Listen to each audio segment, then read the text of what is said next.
Lynn Thompson with Living on Purpose on the Epic tour with Jacque Fresco here, and Roxanne Meadows, who's a wonderful hostess in Venus, Florida.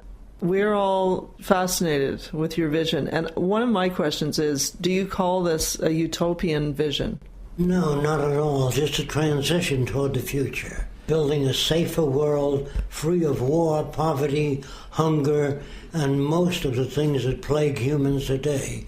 We can overcome that. Not in hope and dreams, but with technology and applied science, we can build a world far different than the world we live in today, where war would be unthinkable, or another person wanting to hurt another person would be unacceptable. Kids would be brought up, here's how it's done, if you want to know that.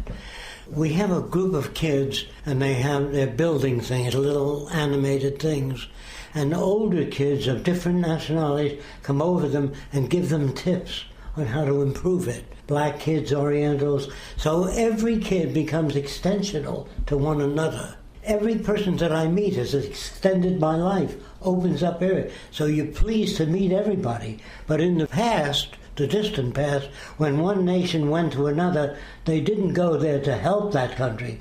They went there to exploit it. Cheap labor, take their oil, their land, their minerals, whatever they can take.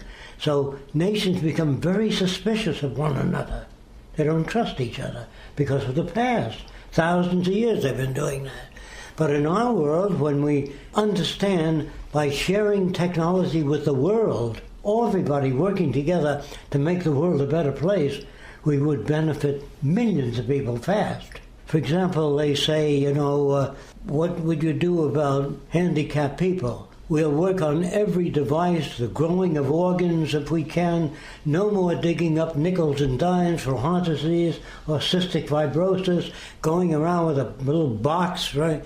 What do you need in your lab? One electron microscope or two? We have the resources. We'll make it available. This stupidity of digging up nickels and dimes or food care packages for Africa does not solve problems. Makes you feel good. You walk down the street with a protest sign, you feel good. That's what the trouble with the liberal is. The liberal thinks man is being exploited. Industry should pay help higher wages. This is what unions believe. If they got that, we would lose our competitive edge in national trade. Do you understand that? The country would collapse.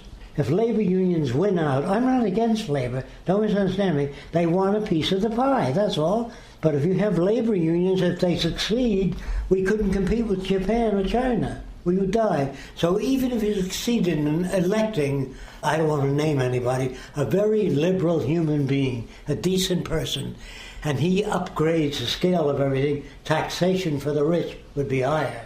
Competitive edge would be lost. So the system would collapse sooner.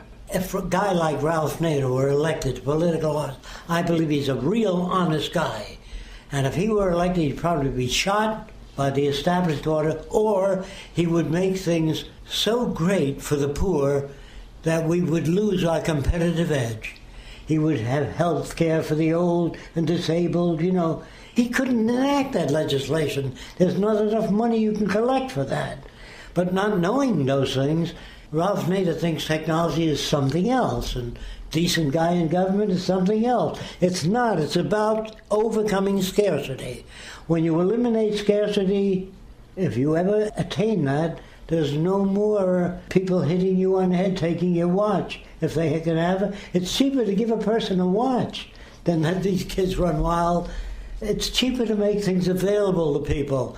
In other words, as technology improves, I'm sure you've seen motion pictures of new production methods moving in real fast. Chemicals, all kinds of objects are treated by machine fast.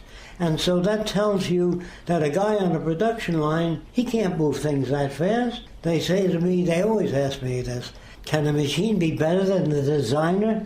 I know a little guy that designed a machine to pick up a freight train and empty it. He can't do that. The guys that design production methods today in machines, automation, machines work so fast, no human can do that. So the idea, will a machine surpass the performance of the designer? It'll always surpass the performance.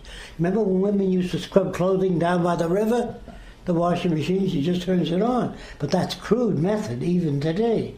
But the future has so much new stuff to offer, like high-definition TV, and people are satisfied because they are not told what comes after that. Mm-hmm. They're not told we'll be able to culture livers and kidneys and hearts, so we don't need to plead for people for a heart transplant or sell their organs. This would be considered socially offensive. It'd be socially offensive for us to have machines watching over people. We consider that unacceptable. Machines do not monitor people, they only monitor resources. Do you understand that? Make things available to people. Monitoring people would serve no useful function.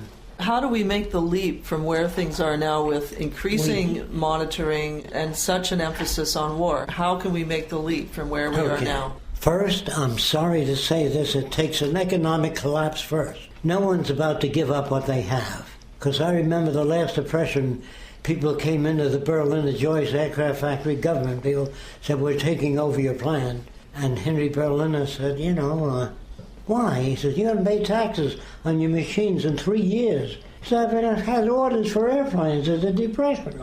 Take the goddamn factory. So a factory that you own that isn't producing anything, you're not going to defend it. You don't care anymore.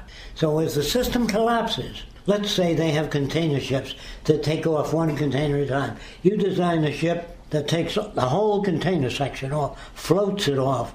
You can't sell the old ship. No one wants it. Do you understand? So factories that have been surpassed by China and India, which is going to happen. In other words, if a man doesn't put his factory up in China, if he just ships stuff up and ships it back to his factory, he's going to put his factory up over there. The engineers are going to do that. And then India is going to come up with, India is training lots of engineers that are very sharp and very interested. And so India will then come up with new ideas. And if America doesn't move, if America tries to cling to what was best 40 years ago, we will become a have-been nation. Because Americans get happy, they feel good, they build an automobile plant. Now they'd like to amortize the cost they put in to get it back. In the meantime, China might ask, maybe you don't need to stamp out fenders. Maybe you can generate a whole automobile by moving molecules. That's nanotechnology. When nanotechnology comes in, we won't worry about shortages. We'll be able to make a ham sandwich without the ham, without killing animals. We'll be able to make protein tissue. We'll be able to make kidneys. We'll be able to make steel or iron or titanium by arranging atoms into whatever molecular structure we want. That promise is about, according to nanotechnologists, not me, about 15 years off. Let's say it's 25 years off. We'll be able to make things too easy to set a price tag on them. It's too much bother, all the paperwork. If you still don't understand me, if it rained gold for 2 days, people would bring it all in the house, fill every drawer with the gold, the attic. But if it kept raining gold for a year, they'd sweep it out, take their rings off and throw it away. Do you understand that? Things have no value except in terms of their scarcity.